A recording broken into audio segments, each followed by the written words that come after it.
everybody, it's me, GhostCritic. I've had quite an eventful weekend in regards to kind of comic book stuff, and I have for you in this bonus video a comic book haul, an unboxing, and some news about Christmas. So keep watching. We're going to start with my haul. My comic book store had a sale on this weekend.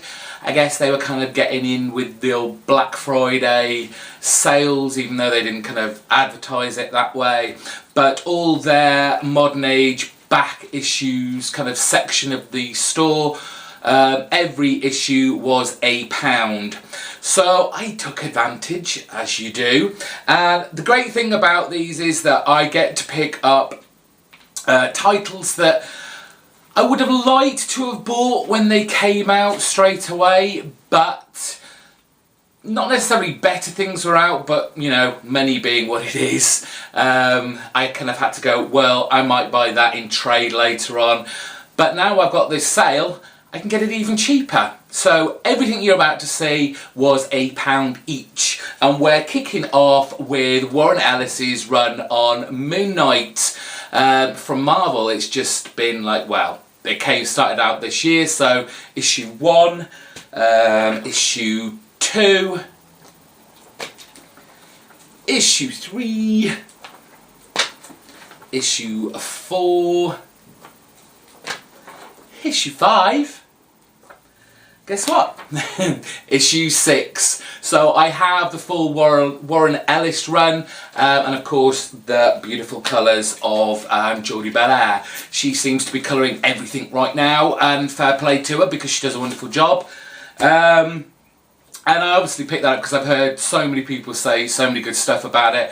I don't know how it's doing now. Warren Ellis isn't on it, but at least I've got that run which I was hoping for anyway. The last time I did a comic book haul, I said, again, it was another title that I wish I jumped onto, but I kind of got bored of the X titles kept renumbering itself back to 1, and it was very annoying. But last time I managed to pick up the first, I think it was the first 9 issues of All New X-Men.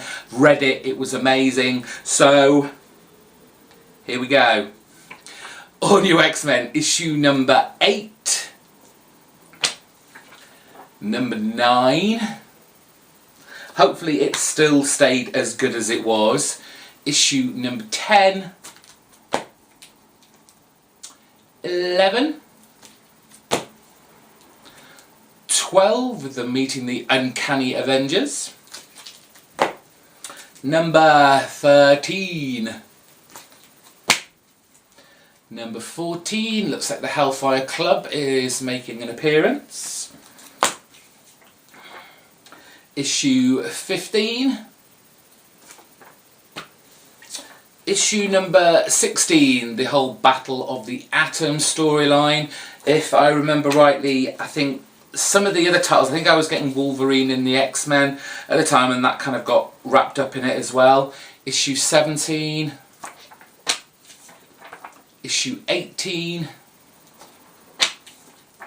19, and issue 20. So I've now got the first 20 issues of All New X-Men, all for £1 each. Filling in some gaps of my Daredevil run, we have issue 202. And a lot further on, issue 301.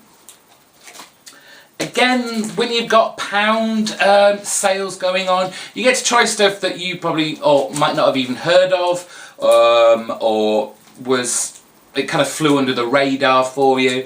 Astonishing Tales, issue 1. I think this is like an anthology series. It's got Wolverine and the Punisher, Iron Man 2020, Mojo World, and an Iron Man story, I presume, in there. Some great covers on these. Picked up issue 2. Great Punisher cover there. And issue number 3.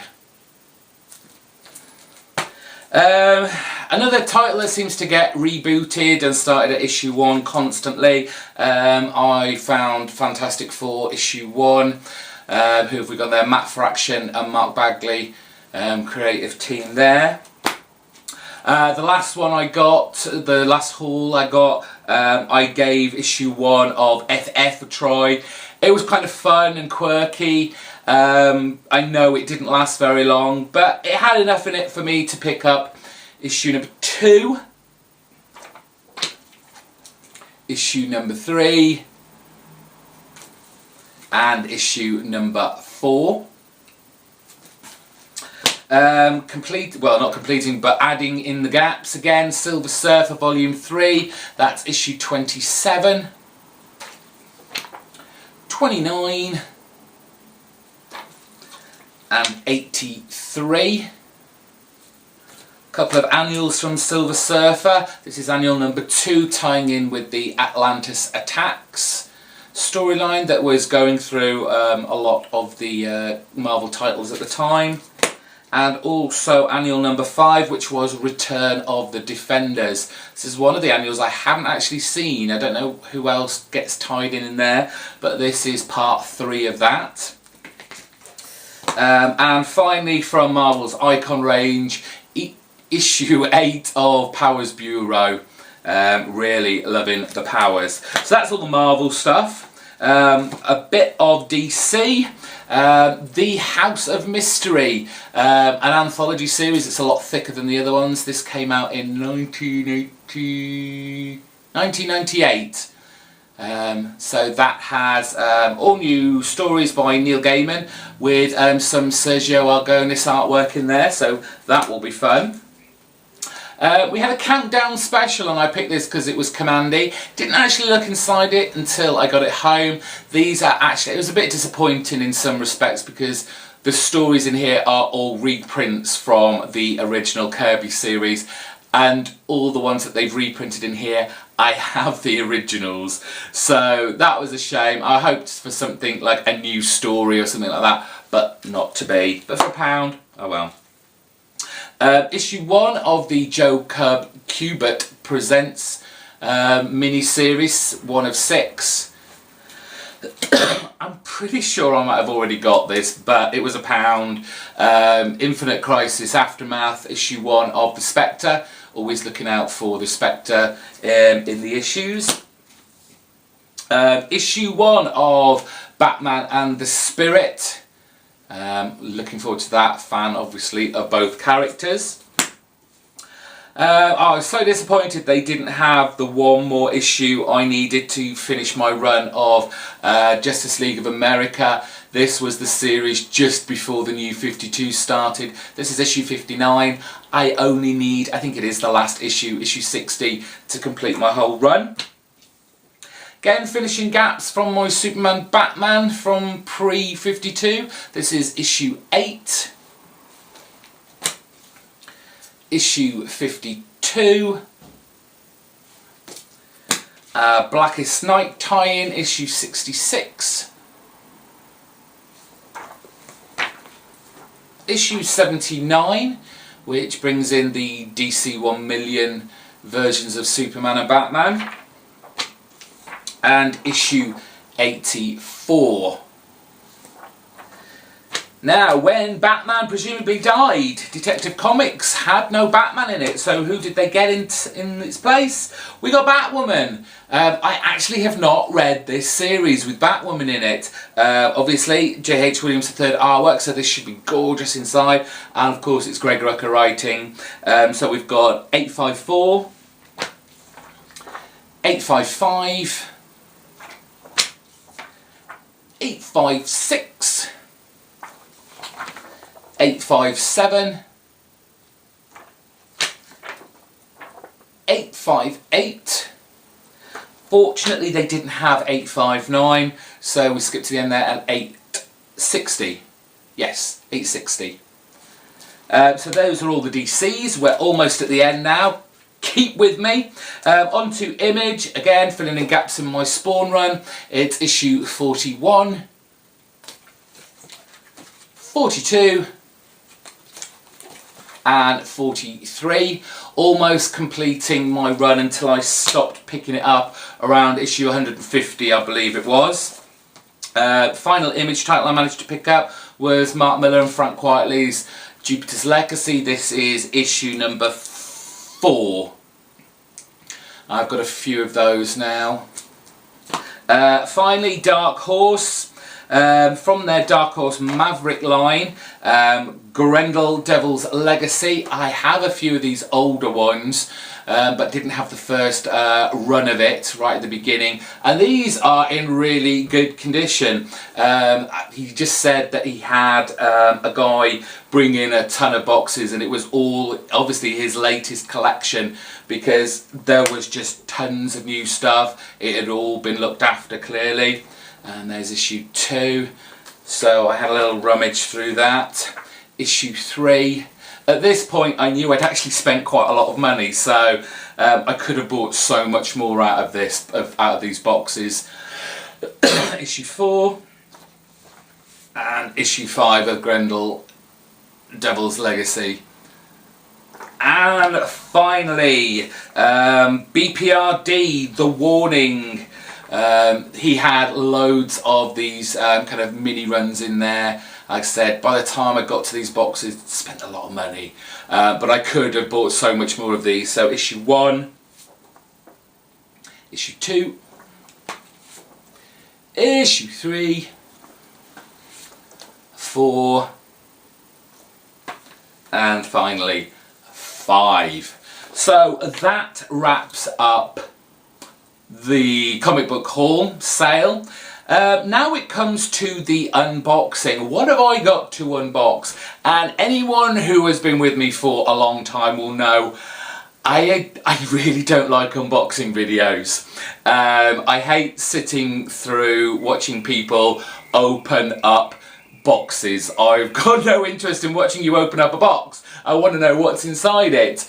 And this big package came on Friday. Obviously this isn't going to fit in my letterbox, so I had to go down to the depot yesterday to pick it up, and it is my winnings from Oddfellows Thoughts anniversary video competition, Travis.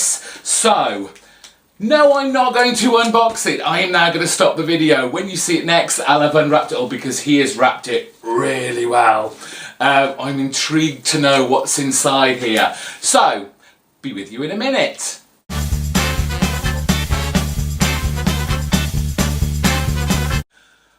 Okay, 10 minutes later, I've managed to break that down. We're down to this bit now, which we can now open up. Oh wow. Oh, we've got a ladder.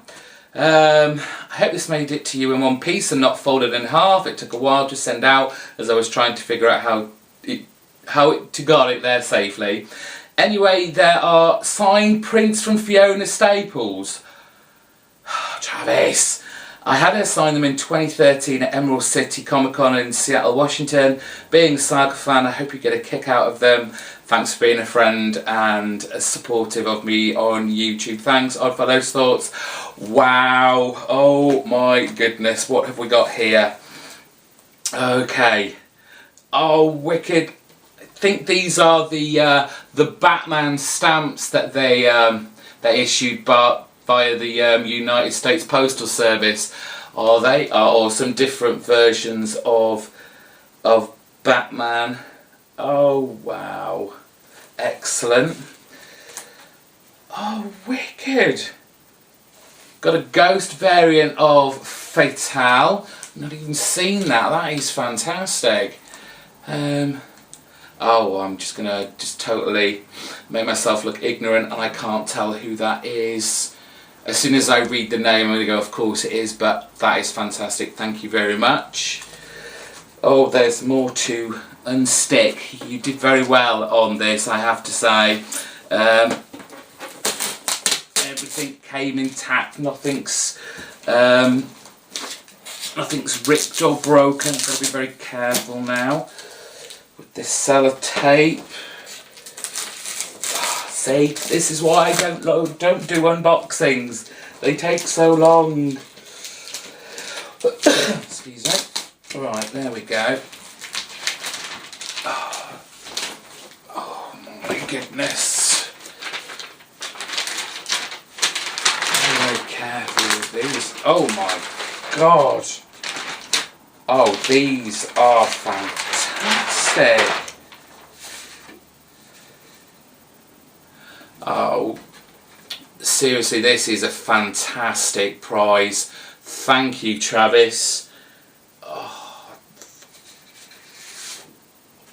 Oh, gonna have to buy some frames for these. That's one of my favourite covers.